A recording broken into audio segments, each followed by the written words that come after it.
আসসালামু আলাইকুম।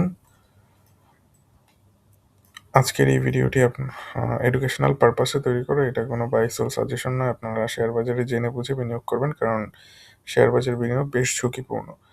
আমরা আমাদের পার্ট 2 তে চলে আসতেছি সেক্টরাল এনালাইসিস এর যে আগামী সপ্তাহে আ শেয়ারটা কোন সেক্টরের উপর নজর রাখবেন বা কি করবেন সেই ব্যাপারটা নিয়ে আমরা আলোচনা করব এখানে।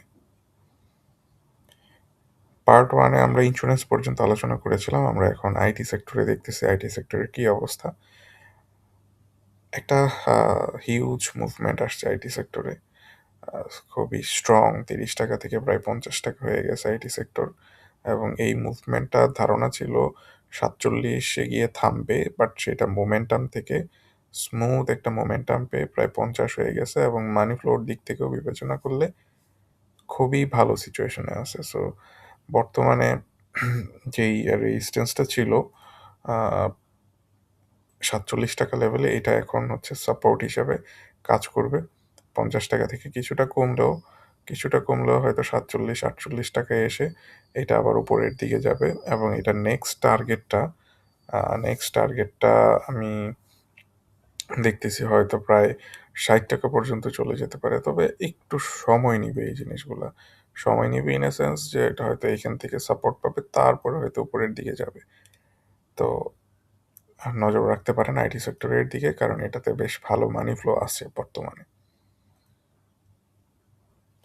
জুট সেক্টরে আ তেমন কোনো সম্ভাবনা দেখছি না। খুবই নিরীহ অবস্থায় আছে এবং মানি ফ্লো আস্তে, আস্তে বের হচ্ছে এবং কোনো মানি ফ্লো আমি দেখতে পাচ্ছি না এই সেক্টরটার মধ্যে। সো এটা আ ট্রায়াঙ্গেল প্যাটার্ন যেদিকে ব্রেকআউট করবে সেদিকেই হচ্ছে আ সে চলে যাবে। যদি উপরের দিকে ব্রেকআউট করে হয়তো উপরে যাবে। বাট মানি ফ্লো দেখে মনে হচ্ছে যে না ওইরকম তেমন কোনো আ মানি ইনভলভ হচ্ছে না জুট সেক্টরে। মিসেলেনিয়াস সেক্টরটা এটা চার্ট প্যাটার্ন দেখে তেমন কোনো কিছুই বোঝা যাচ্ছে না। যদিও প্রাইস কমতেছে কিন্তু মানি ফ্লো বাড়তেছে। এটা সামনে হয়তো আরো বাড়তে পারে। লেটস সি কি হয়। অনেক লেনদেন হচ্ছে। এই লেনদেনটা খুব সম্ভবত বেক্সিমকো থেকে আসতেছে। সো এখানে টাকা ঢুকতেছে যা বোঝা যাচ্ছে। দেখা যাক কি হয়।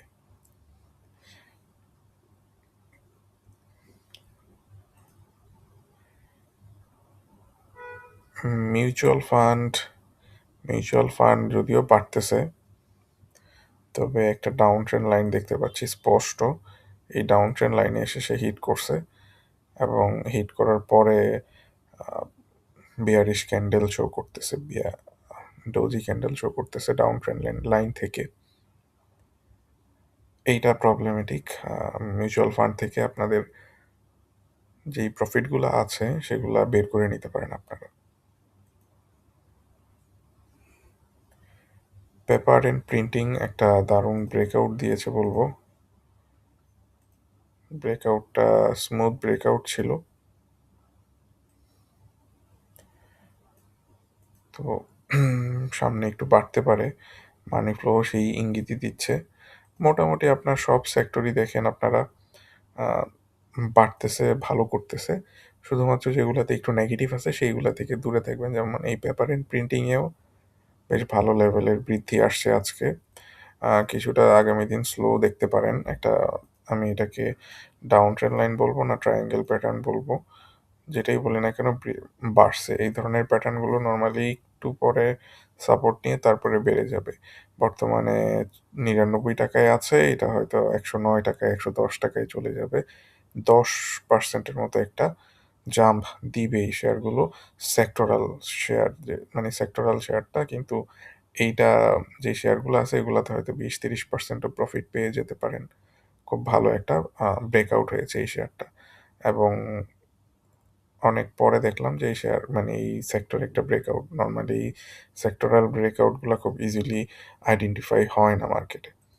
ফার্মাসিউটিক্যাল সেক্টরের শেয়ারগুলো যদি দেখেন, তেমন কোনো মুভমেন্ট আসতেছে না ফার্মাসিউটিক্যাল সেক্টরে এবং একটা ডাউন ট্রেন্ডের মধ্যেই আছে।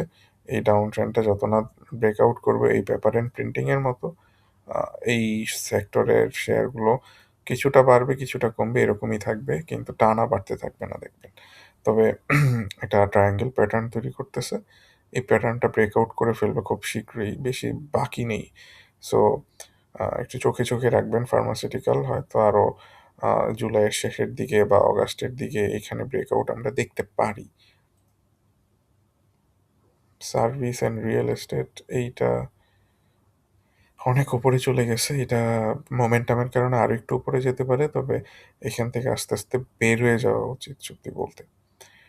ট্যানারি ইন্ডাস্ট্রিজ যেটা আছে তেমন কোনো ভালো কোনো কিছু দেখতেছি না এখানে। আ মানি ফ্লো বের হয়ে যাচ্ছে। সো এইটাতে না থাকার চেষ্টা করবেন। আ টেলকো টেলিকম সেক্টরটা টেলিকম সেক্টরটার যে অবস্থা বর্তমানে আপনারা খুবই সিমিলার একটা তৈরি হচ্ছে আ আইটি সেক্টরের মতো। এখানে আমরা একটা সাপোর্ট লেভেল ড্র করতে মানে রেজিস্ট্যান্স লেভেল ড্র করতে পারি। এই রেজিস্ট্যান্স লেভেলের ঠিক উপরেই আছে। এই রেজিস্ট্যান্স লেভেল যদি ব্রেকআউট করতে পারে, এখানে মানি ফ্লো দেখে সেই জিনিসটাই মনে হচ্ছে যদি ব্রেকআউট করতে পারে, এইটা হয়তো ১৭০ এ চলে যাবে। ১৭০ এ চলে যাবে, বেশ বড় একটা মুভমেন্ট দিবে।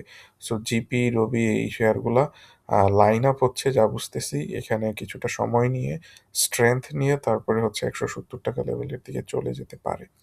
আপনাদের সাথে একটা জিনিস শেয়ার করে রাখি। আপনারা চাইলে টেকনিক্যাল অ্যানালাইসিস কোর্সে জয়েন করতে পারেন। এইখানে নাম্বারটা দেওয়া আছে। এখানে যোগাযোগ করলে আরো ডিটেইল আপনারা জানতে পারবেন। এটা খুবই অ্যাডভান্স লেভেলের একটা কোর্স। এখানে টেকনিক্যাল ফান্ডামেন্টাল আ বা পোর্টফোলিও ম্যানেজমেন্ট সবগুলো ব্যাপারেই জানানো হয় এবং একেবারে A to Z সবকিছুই জানতে পারবেন। এটার পরে আর নতুন করে কোনো কিছু জানতে হবে না। ব্যাপারটা এই টাইপের হয়ে যাবে। আ আর যদি কারো পোর্টফোলিওর ব্যাপারে কনসালটেন্সি প্রয়োজন হয়, আপনারা এখানে যোগাযোগ করতে পারবেন। আমরা বর্তমান মার্কেটের যেই অবস্থা, শেয়ারগুলোর অবস্থা হচ্ছে অনেকে শেয়ার থাকে যে অনেক দিন ধরে রেখেছেন। কিন্তু হয়তো এই শেয়ারটার পটেনশিয়াল নাই।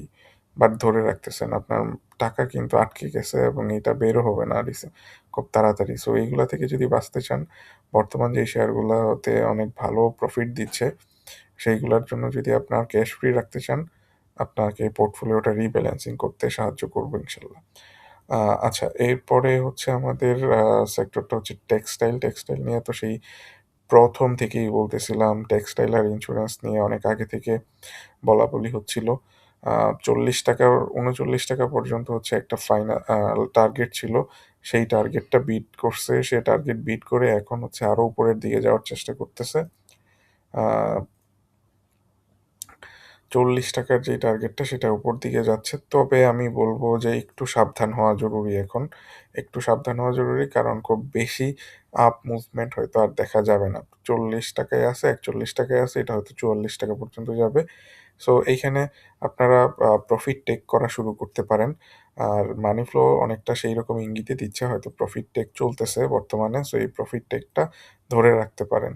আর এই প্রফিট টেক করতে দেখবেন যে এটা ৳৪৪ য় গিয়ে আস্তে পড়ে যেতে থাকবে। কারণ অনেক তো বাড়লো। টেক্সটাইল একেবারে ধাম করে মোটামুটি আ ৳২৫ থেকে ৳৪০ হয়ে গেছে এবং এটা ৳৪৪ পর্যন্ত যাবে। সো এটা খুব ভালো একটা দিয়ে যাবে হয়তো। আ সো এটার টার্গেটটা মানে প্রফিটটা বুক করতে থাকেন যেটা আপনাকে আপনার আ আ টাকাটা পোর্টফোলিওতে নিয়ে আসবে মার্কেটে না রেখে। ট্রাভেল এন্ড লেইজার এর মধ্যে কিছু বলার নেই। এটা রেজিস্ট্যান্স এর মধ্যে আছে।